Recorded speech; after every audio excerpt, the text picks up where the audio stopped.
Alright, in this video we're taking a look at a new 3-inch frame from NewBeeDrone. It's called the Whirligig, and this is for the DJI FPV system.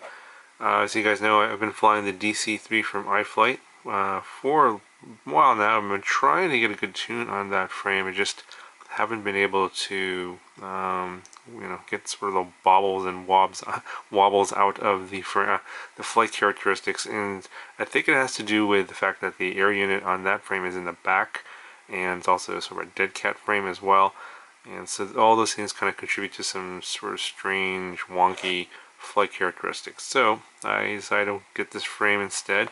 The air unit is mounted in the middle, which is the heaviest thing. The flight controller and the ESC is going to go in the back. That's lighter, so that's going to give you a better center of gravity and a better feel in terms of the weight distribution. So that's what I'm going to do. I'm not going to build it in this video. We're just going to build the frame out, take a look at it. I actually just opened it just now.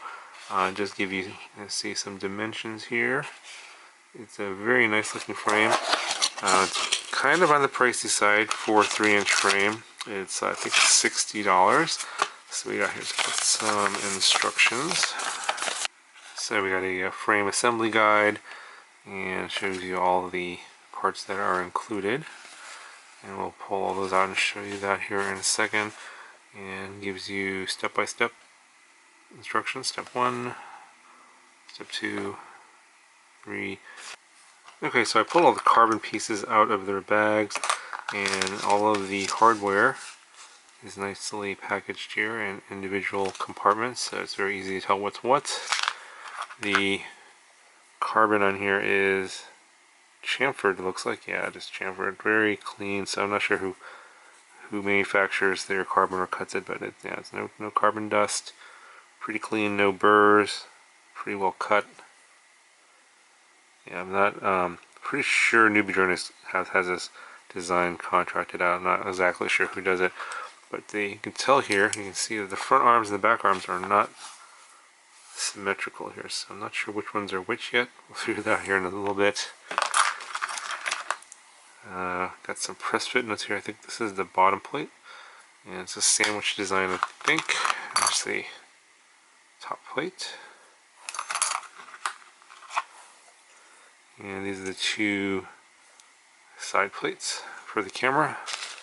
Okay, we got some more stuff here. We got some, looks like some extra standoffs and screws inside this bag, and this is also the sticky pad for the battery. I think this is like VHB, but it's clear. It's like double-sided tape. And we've got these two holders for the two antennas that go on the air unit. Okay, so before I go ahead and start putting this together, I just want to show you these pieces here that hold the air unit in the middle. So they're basically like standoffs, but they also act to hold the air unit. You can kind of see there's a indentation there to hold the corner. There's 4 of those.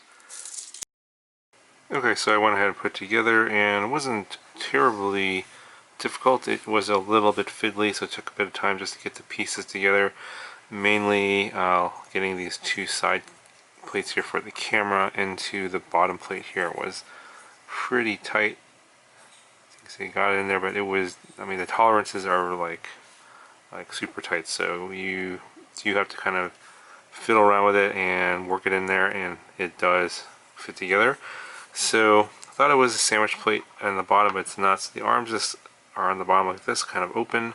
You have these M3 screws on the bottom. These 4 on the outside go into the standoffs here, and then you have these 2 in the middle that go into these press fit nuts here, and that's what holds the arm onto the frame. And then the arms themselves, you can see how they're cut along here, so it's very stiff there, but then as you get to the turn here, and then the angle changes here at the screw,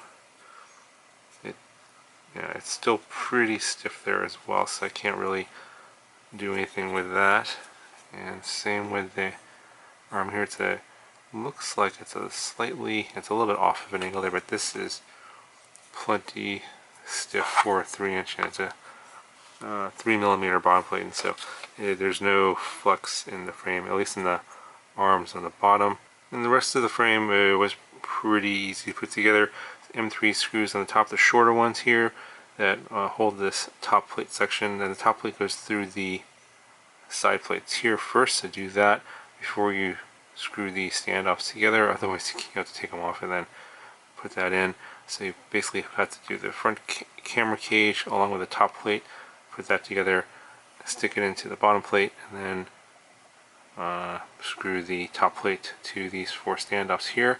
That basically holds the whole frame together and makes it nice and stiff. And then you got your 2 small M2 standoffs in the back that don't really require a lot of strength. It just basically encloses or protects the back part here with the flight controller that's going to be here. And if you're using the DJI system, and you can see here that it's using the M3 screw holes. And it does say on the product page that an M or a stack with M3 hardware is required, and I think that they mean that it's required for mounting to the bottom plate. You could use with M2 screws with like a washer. I've done that before on bottom plates with M3 slots and holes. And if you're not going to use the DJI system, obviously, we're not going to be putting an air unit here, but you could put a flight stack in here instead.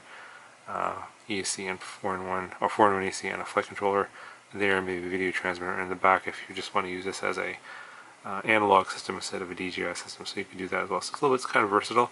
It does have a battery sticky pad here on top, and this is like the Umu Grip type of really sticky material, and it's laser cut, so pretty nice touch there. And so you can stick your battery in there. It's not going to come off, and perhaps that's why they didn't include a battery strap. So I'm not sure exactly why the battery strap wasn't in the box for one of these frames. There's usually a battery strap in there, but this one didn't seem to have one. Alright, so let's see how much this thing weighs. And this is everything that's on there.